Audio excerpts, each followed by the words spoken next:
grant more authority to the Eastern Caribbean Central Bank to regulate the banking and financial service sector. During his presentation in the House of Assembly Tuesday, Prime Minister Dr. Anthony says this was necessitated by the 2008 financial meltdown, which exposed inherent structural weaknesses in the system. The ECCB, through its 8-point stabilization program, sought to develop stronger banks following the rescue of Bank of Antigua and 5 indigenous banks. While the presence of sound Canadian institutions staved off catastrophe, regulators say they need more latitude to take prompt action. In seeking to deal with these issues, the central bank had always indicated that it did not always have the support of a legislative framework to intervene in the way that it would have liked. And in some instances, the existing act did not give it the authority when certain decisions were made by banks.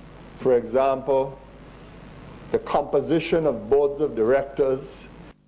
According to the Harmonized Banking Acts, the ECCB is the ECCU's central bank, with primary responsibility for the supervision of domestic banks.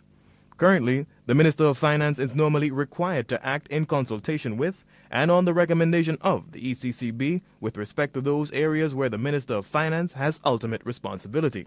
However, all this is about to change, especially when it comes to the licenses and corporate governance issues. The Act makes it clear that the authority to grant a license rests solely with the central bank. It's not even a situation like under the old law where the authority rested with the Minister of Finance on the advice of the central bank. It's reversed.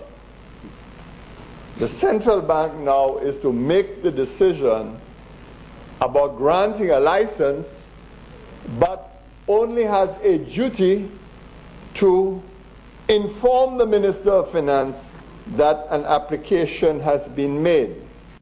While Dr. Anthony has philosophical difficulties with diminishing the role of finance ministers, he acknowledged the need to empower the central banks to take corrective action. I have always in this House raised this issue about miniaturizing politicians as if we are not entitled to make decisions, that people forget that we are the ones who go out there, seek the support of people, take the barbs, take all the cruelties of the political process. But this miniaturization of politicians is a philosophy that has to be dealt with in time. But I accept that today is not the day to wax philosophical on that issue. We leave that for another occasion, except to say that the general trend is to miniaturize the engagement of politicians, and someday we'll have to draw the balance sheet to properly decide where the blame lies. The Banking Act signals the start of a sweeping legislative overhaul in the ECCU to reinforce the regional banking system and help build up resistance to future financial and economic crises. Many issues remain unresolved, such as the toxic assets and non-performing loans that still plague the risk-averse financial sector, which is still not issuing loans. Dr. Anthony reveals that more laws will have to be enacted to tighten regulation and oversight. Rihani Isidore, HTS News Force.